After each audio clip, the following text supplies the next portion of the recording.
Olá, sejam bem-vindos ao canal. Hoje vamos falar sobre EC2. O EC2 é o serviço de máquina virtual da AWS. O que seria máquinas virtuais? Máquinas virtuais é praticamente você ter um computador dentro de um servidor. Esse servidor vai estar remoto, vai ser controlado pela AWS. E aqui tem alguns exemplos que você pode usar para fazer ele. Você pode rodar aplicativo, hospedar site, processar dados. Na verdade, você pode fazer o que você quiser. Pagando, você pode até criar um servidor de Minecraft. Bom, eu vou para a próxima parte. É um serviço sob demanda. Isso quer dizer o quê? Se você tem um servidor, uma EC2, tem esse conceito, né? EC2, o pessoal é o nome do serviço. E quando você sobe um servidor, ele é chamado de instância. Mas é muito normal todo mundo chamar instância de EC2 e EC2 de instância. Tem essa, tem essa ambiguidade. É um serviço sob demanda. Isso quer dizer o quê? Você paga apenas pelo tempo que você está usando ele. Isso quer dizer que se você parar uma EC2, você não vai pagar por ela. Se ela está parada, você não paga. Porém, se você tiver algum dado e esse dado não for excluído junto com a instância, quando você excluir ela, esse dado é cobrado. Ele fica armazenado dentro da AWS e ele é cobrado. Tem alguns tipos variáveis de EC2.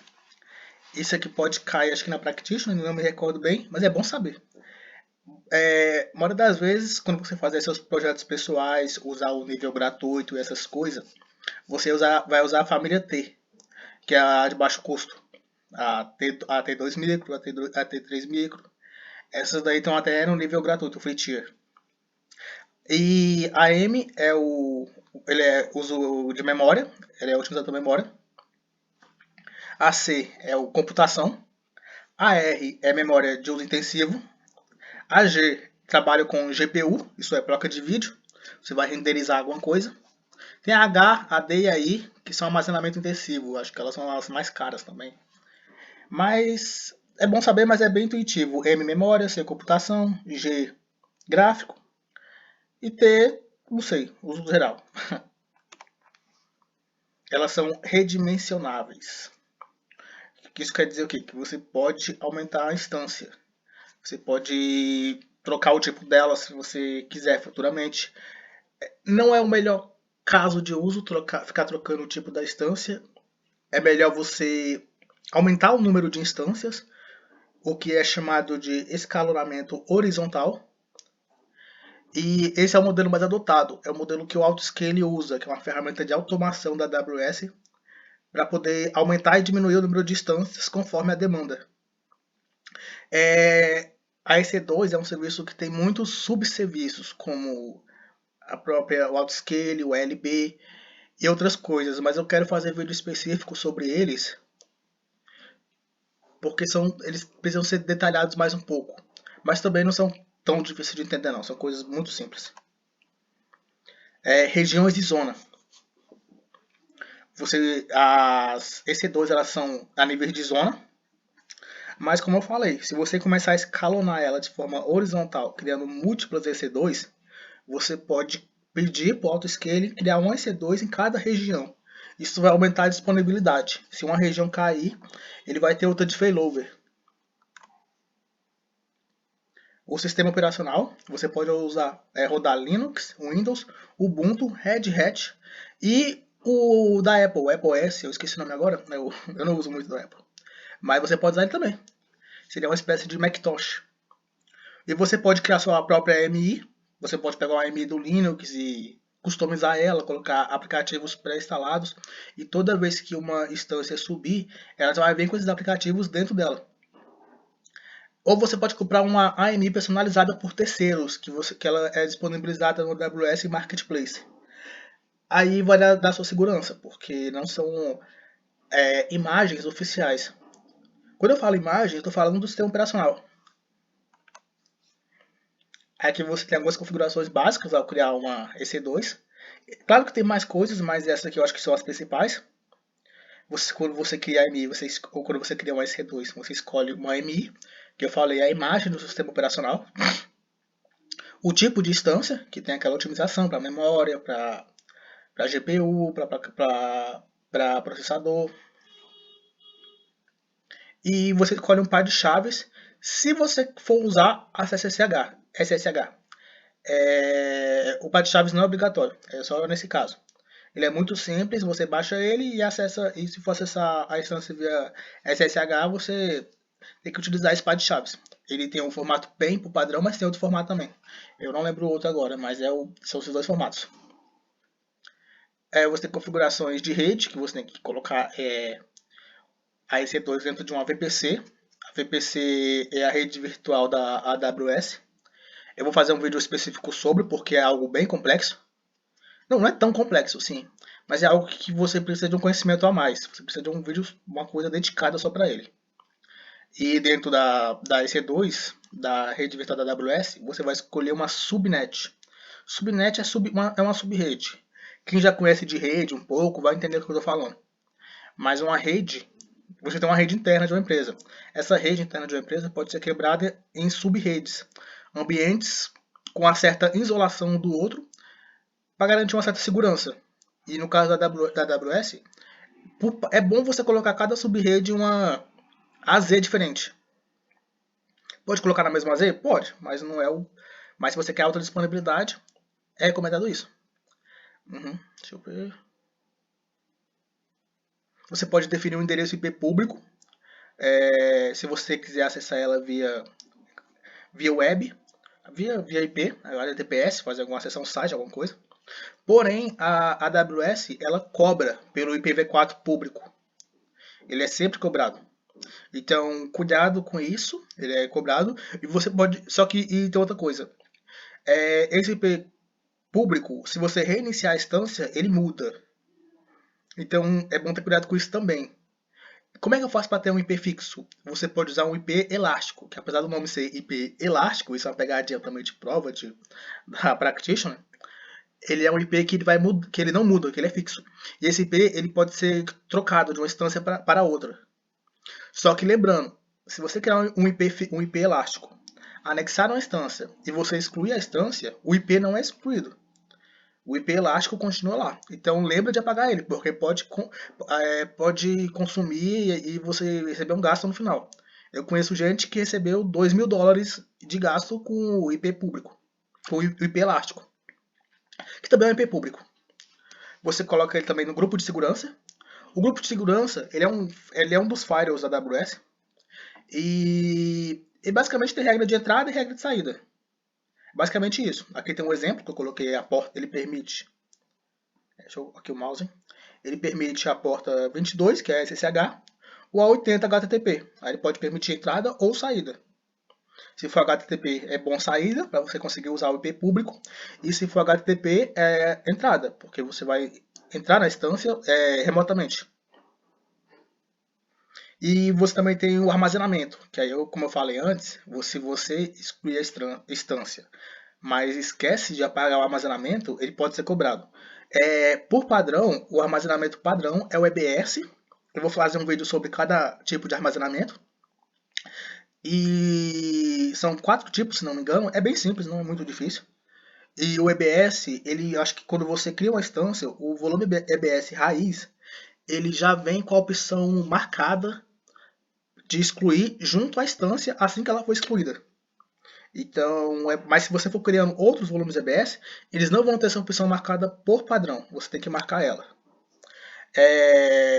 Outra coisa também, o sistema operacional, o volume de root que vai rodar o sistema operacional, que vai rodar a AMI, a imagem do sistema operacional, ele tem que ser um tipo SSD.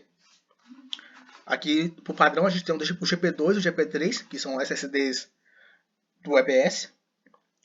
E é isso aí, tem 4 tipos de EBS. Eu vou fazer um vídeo também que eu falei sobre esses tipos de armazenamento, o EBS, o FS e o FX, que são tipos de armazenamento para a instância. Tem o Instance Store, que eu vou falar sobre depois, mas resumidamente o Instance Store, diferente do EBS, que você tem a opção de excluir ou não tudo com a instância. Isso quer dizer o quê? Se eu desmarcar essa opção, eu excluo a instância, mas ele permanece comigo, o EBS, quer dizer, permanece armazenado da AWS, eu posso usar ele depois. O Instance Store, ele não tem essa opção. Ele é anexado à instância diretamente. Então, se você excluir a instância, ele é apagado. Ele não tem a opção de você apertar um botão e ele fica gravado na AWS. Você pode fazer um backup, claro, armazenar no S3 se quiser, mas por padrão ele não tem essa opção. A vantagem do Instance Store é que ele, como eu falei, ele é anexado diretamente na instância. Então ele é um volume que tem uma alta velocidade. O EBS e os outros volumes, eles são a nível de rede. Eles são conectados via rede à instância. Então eles têm um certo delay. Não é tanta coisa, mas ele existe. Você também, quando você cria uma instância, você tem algumas configurações avançadas. São várias, eu coloquei só aqui eu mais usei, que foi o user data. Aqui, ó, o nomezinho dele aqui embaixo. O user data permite que você coloque um script na instância e quando ela for iniciada, esse script inicia. Esse script só vai rodar uma vez, quando a instância for criada. Depois você pode reiniciar a instância, fazer o que for, e não roda mais.